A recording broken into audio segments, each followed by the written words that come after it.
kalau dipanggil, diundang presiden pakaiannya bagus, diundang menteri pakaiannya bagus, betul. Kadang-kadang ingin memikat anak gadis orang pakaiannya, wah anak muda luar biasa, udah paling menarik dia pakai, betul. Giliran menghadap Allah cuman kain dilepit dari pusar sampai lutut. Hukum dan akhlak terhadap Allah subhanahu wa ta'ala. Saya contohkan, sholat. Kaum lelaki kalau sholat dengan menutup aurat, sah sholatnya.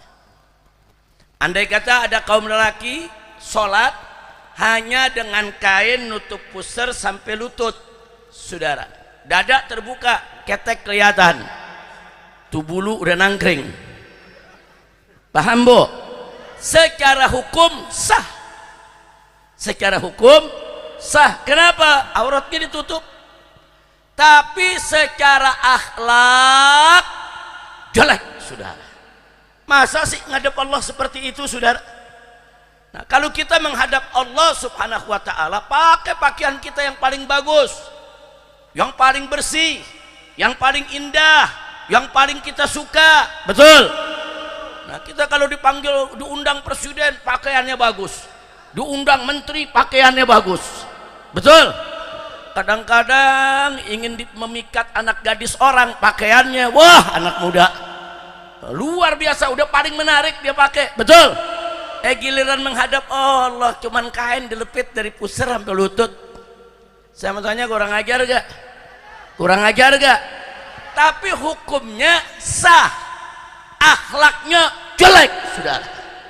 Na'udzubillah min zalik. Kira-kira jelas gak bedanya? Baik, saya kasih contoh yang kedua, hukum dan akhlak dalam baca Al-Quran, saudara. Orang membaca Al-Quran tanpa bersiwak, saudara, mulut udah bau, saudara, kotor, dia baca Quran tilawah, sah, nggak apa-apa, boleh ke hukumnya, saudara, enggak ada masalah, saudara. Tapi dari segi akhlak jelek. Ini Al-Quran, saudara, bukan buku fisika, bukan buku matematika, bukan koran, bukan majalah, saudara, bukan novel, bukan komik yang kita bisa baca seenaknya, sebebasnya. Enggak. Kita baca Al-Quranul Karim ini, yang kita baca kalamullah. Yang kita baca apa? Kalamullah. Jaga kita punya mulut biar bersih, biar wangi. Jangan membaca kalamullah dengan mulut yang kotor dan bau. Kira-kira jelas gak? Tapi kalau ditanya, tapi bacaan Qurannya bagaimana, dosa gak? Enggak, dia enggak dosa. Baca Quran tanpa bersiwak tidak dosa. Tapi saya tanya, etikanya bagus sampai jelek? Etikanya bagus sampai jelek? Nah, itu ada hukum, ada akhlak, saudara. Nah, jadi kita jangan hanya sekedar bicara hukum, akhlak perhatikan juga dong. Jangan melulu bicara hukum, saudara. Nah, bicara juga akhlaknya ini bagaimana, termasuk soal kemanusiaan juga akhlak. Kita jangan melulu bicara hukum. Ada nenek-nenek, saudara, nyolong kayu sepotong di penjara, vonis 2 tahun. Secara hukum ya memang ada KUHP-nya, secara hukum ya dia memang salah, bertindak melakukan pidana, betul. Tapi tega banget, cuma sepotong kayu dicolong di penjara sampai 1 tahun 2 tahun. Ini nggak punya etika, nggak punya rasa kemanusiaan, nggak punya empati, saudara. Ini namanya tidak punya giliran oligarki gundulin hutan, gak ada yang ditangkap, betul, betul. Nenek-nenek bawa kayu sebatang ditangkap, ye, lu ye-nya kurang sedep loh. Orang Bekasi gimana sih, Bekasi lu ya yang sedep dong. Ayo coba sekali lagi, nenek-nenek nyolong 1 kayu aja di penjara sampai 1 tahun, ye. Sekali lagi, sekali lagi. Orang Betawi kalau bilang ye itu udah ngenekin udah. Benar, betul. Saya dulu masih kecil begitu, masih kecil sama temen nih, kalau lagi main terus diledek sama temen, ye butuh sakitnya sampai ke hati. saudara, sampai ke hati itu sakitnya. Betul Bu? Betul Pak? Cuman ngomong iya doang. Ye. Ya udah, pokoknya pejabat-pejabat yang kurang ajar yein aja dah. Ya pusing-pusing amat, sebab pasal ye belum ada dalam KUHP.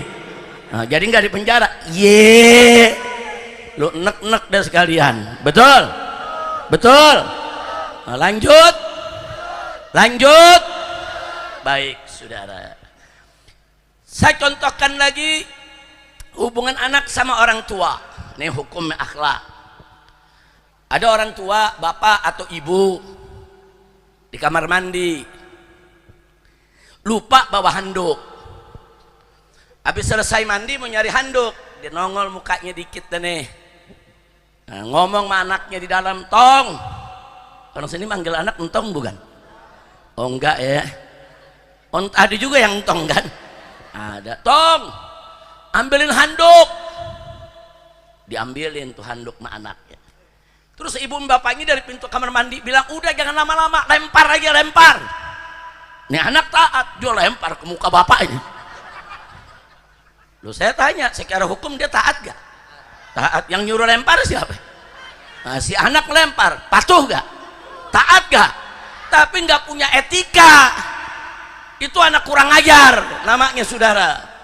Nah, anak bela diri, tapi kan kita disuruh orang tua suruh lempar, ya kita lempar. Kalau kita nggak lempar, kita nggak patuh. Enggak, saudara. Walaupun disuruh lempar, jangan dilempar. Dia suruh ngelempar mau apa? Oh, mau cepat-cepat, ya lari. Bawain buru-buru ke orang tua. Nah, itu namanya akhlak. Jadi akhlak itu adalah penegakan hukum dengan cara yang sempurna, saudara. Jadi bukan penegakan hukum aja, suruh lempar, lempar. Ya, secara hukum selesai. Tapi secara akhlak enggak. Kira-kira jelas gak? Paham gak? Bu, kadang-kadang orang tua ada yang begitu. Minta dilempar mana? Ada. Nah, begitu dilemparin seneng. Wah, jangan. Enggak mendidik anak, jangan. Nah, makanya anak-anak muda ingat, walaupun disuruh orang tua lempar, jangan dilempar. Jaga adab kita. Setuju?